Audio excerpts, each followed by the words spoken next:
Hello yours, welcome back to Suruchikaram. ఈరోజు recipe వచ్చేసి cashew keema curry. దానికి కావాల్సిన ఇంగ్రీడియంట్స్ అండ్ ప్రాసెస్ చూద్దాం రండి.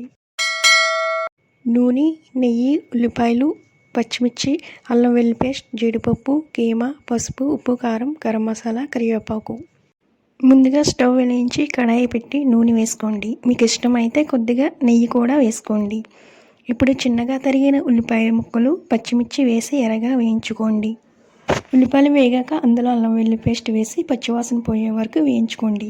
ఇప్పుడు జీడిపప్పు వేసి అర నిమిషం తర్వాత శుభ్రం చేసుకుని పక్కన పెట్టుకున్న కీమా వేయండి. కీమా బాగా పచ్చివాసన పోయే వరకు 10 నిమిషాలు బాగా వేయించండి. ఇప్పుడు గ్లాస్ వాటర్ వేసి కీమా మెత్తగా అయ్యే వరకు 6 నిమిషాలు ఉడికించండి. ఉడికిన తర్వాత ముందుగా ప్లేట్లో వేసుకున్న ఉప్పు, కారం, పసుపు, గరం మసాలా అన్నీ వేసి కలిపి మూత పెట్టండి. ఉప్పు సరిపడా చూసుకుని ఫ్రెష్గా కరివేపాకు వేసి దించేయాలి. అంతే అండి, ఎంతో టేస్టీగా ఉండే cashew keema curry ready. Thanks for watching. Subscribe our channel సురుచికరం.